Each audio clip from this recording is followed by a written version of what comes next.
똑똑한 투자로 조기 은퇴를 꿈꾸는 여러분, 안녕하세요. ETFN 투자 클래스 실전편 장현재입니다. 안녕하세요. 메리츠증권 ETP 트레이딩 팀의 조민함입니다. 저희가 어느덧 실전편의 초급과 중급을 지나서 이제 고급편을 촬영하게 됐는데, 팀장님, 저희가 초급과 중급에서는 어떤 걸 배웠었죠? 이거 제 대사 아닌가요? 보통은 제가 하는 대사 같은데. 편견 없는 투자 클래스입니다. 팀장님께서 초급과 중급편에서 뭘 배웠는지 핵심만 딱 설명해 주시죠. 실전편에서는 이자 수익과 자본 수익을 얻을 수 있으면서도 만기까지 보유하면 액면가를 상환받을 수 있는, 그래서 재테크로 인기가 높은 채권이라는 금융자산에 대한 기본 지식과 채권형 ETN 실전 투자에 대해 배우는 것을 목표로 하고 있습니다. 먼저 초급편에서는 금리 변동에 따른 가격 변화, 그리고 이자 수익 계산법에 대해서 알아봤고요. 중급편에서는 뭘 배웠죠? 수익률 곡선과 장단기 스프레드를 배웠죠? 네, 그렇죠.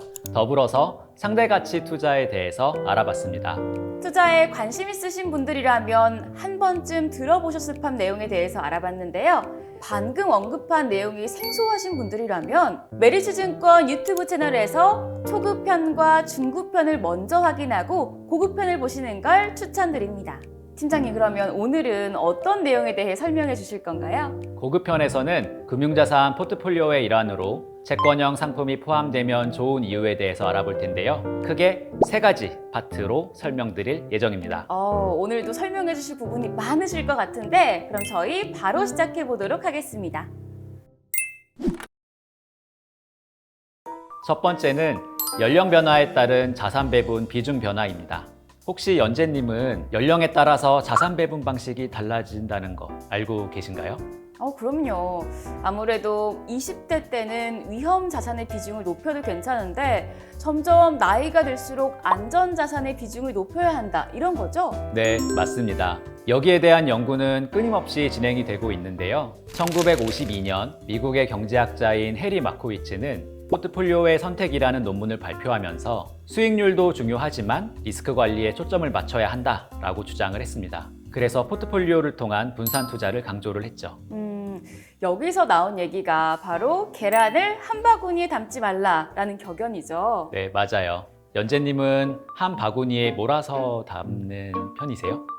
저의 지난날을 생각해 보자면 코인이 한창 유행하고 주식이 한창 불장일 때 한 바구니 담았다가 모두 깨졌던 아픈 기억이 근데 그건 ETF인 투자 클래스 진행하기 전이었고요. 네, 저도 소시적에는 비슷한 경험이 다들 있으실 걸로 생각을 하고 있습니다. 아무튼 포트폴리오의 구성 방법은 여러 가지가 있습니다. 100-나이 법칙도 있고요. 안전자산과 위험자산의 비중을 6대4로 놓는 6대4 법칙도 있는데, 오늘 소개해드릴 방법은 TDF 방식입니다. 다소 생소한데 TDF 뜻이 뭔가요? TDF란 타겟 데이트 펀드의 약자로 펀드 매니저가 근로자의 은퇴 날짜에 맞춰서 주식과 채권의 비중을 조절을 하면서 운용을 하는 펀드입니다. 보통 펀드 이름에 타겟 데이트가 명시가 되어 있는데요. 여기서 타겟 데이트란 목돈이 필요한 시점, 즉 은퇴 연도를 의미를 합니다. 앞에서 언급한 포트폴리오의 선택이랑 동일한 개념으로 이게 위험 자산과 안전 자산의 비중을 리밸런싱해주는 상품이군요. 그렇습니다. TDF는 퇴직연금 시장에서 지속적으로 성장세를 보이고 있는 상품인데요. 채권은 앞서서 초급편에서 살펴본 바와 같이 이자 수익이 꾸준히 발생하는 금융상품인데, 사회 초반 나이의 경우에는 앞으로 긴 시간 동안 월급이 꾸준하게 들어오게 된다고 볼 수가 있죠. 그리고 이건 채권과 유사하다고 볼 수도 있고요.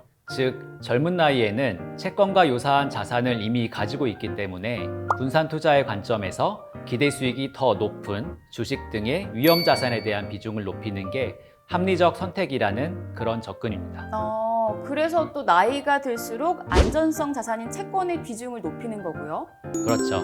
정방향 ETN을 활용한다면 각 만기별 국채 중에서 선별해서 투자가 가능하고요. 2배 또는 3배 레버리지형을 통해서 채권 투자의 비중을 쉽게 높일 수 있다는 장점도 있습니다.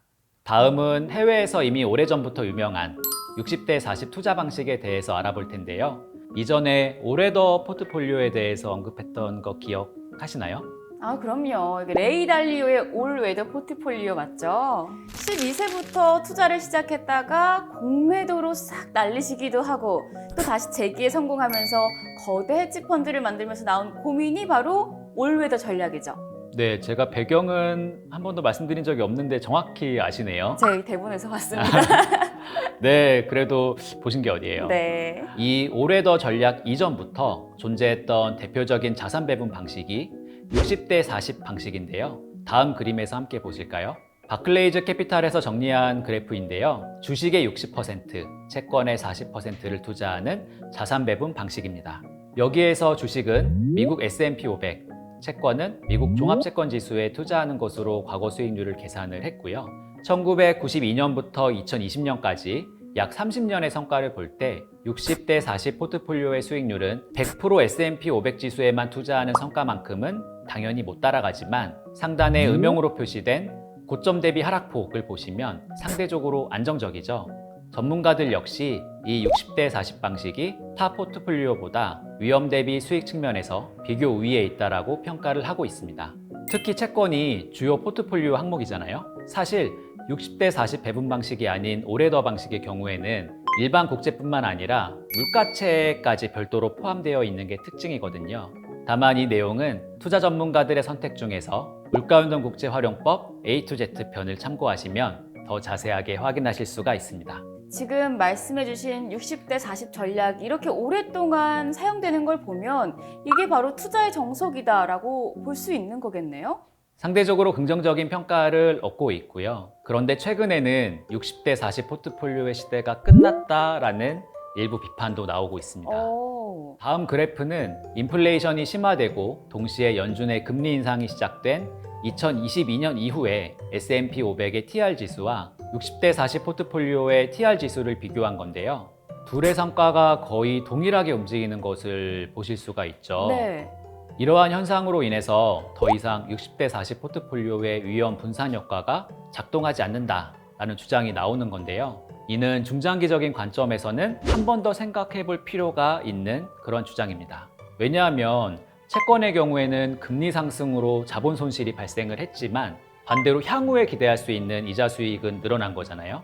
따라서 이런 현상이 중장기적으로도 계속 지속된다라기보다는 시간이 지날수록 다시 60대 40 포트폴리오의 분산 효과가 나타날 수 있을 것이다 라고 기대할 수 있기 때문입니다.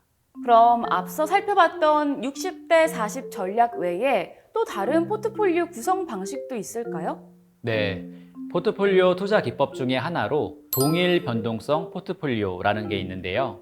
60대 40의 경우에는 채권 비중이 40%니까 커 보이긴 하지만 채권의 가격 변동성이 주식에 비해 훨씬 작기 때문에 실제로 수익률 측면에서 체감되는 비중은 40%보다 작은데요. 동일 변동성 포트폴리오는 각각의 자산 비중을 정할 때 가격 변동성을 기준으로 해서 동일하게 비중을 정하기 때문에 실제 채권의 비중이 더 커져야 합니다.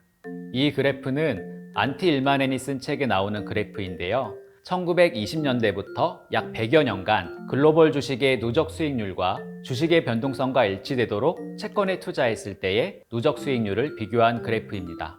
기본적으로 주식의 변동성이 더 크기 때문에 채권은 레버리지로 투자할 수밖에 없고요. 그래프에서 하늘색 점선은 모든 레버리지 비용도 감안된 수익률입니다. 팀장님, 그러면 이 그래프를 통해서 알 수 있는 게 어떤 건가요? 네, 크게 두 가지인데요. 첫 번째로는 채권이라는 자산을 주식처럼 수익률 변동이 커지게 큰 레버리지로 투자할 경우에 주식 못지않게 성과를 낼 수 있었다라는 점이고요. 두 번째로는 1940년대에서 80년대 그리고 2000년대 초반을 각각 보면 앞의 시기에는 채권의 부진에 비해 주식 수익률은 좋았고요. 두 번째 기간에는 주식이 등락을 거듭한 데 반해서 채권 수익은 꾸준히 우상향해서 상호 보완적인 성격을 보여주었다는 점 또한 큰 특징입니다. 다시 말해서 채권의 레버리지 투자와 수익률 분산 효과에 대해서 이해할 수 있는 그러한 그래프라고 볼 수가 있고요. 투자자 여러분들은 포트폴리오 구성 시에 참고하시면 도움이 될 것 같습니다. ETFN 투자 클래스 실전편 고급에서는 채권형 ETN을 포트폴리오로 구성할 시 누릴 수 있는 자산의 안정감에 대해 알아봤는데요. 레버리지로 투자할 경우 주식 못지않은 수익률을 낼 수 있다는 장점까지 살펴봤습니다.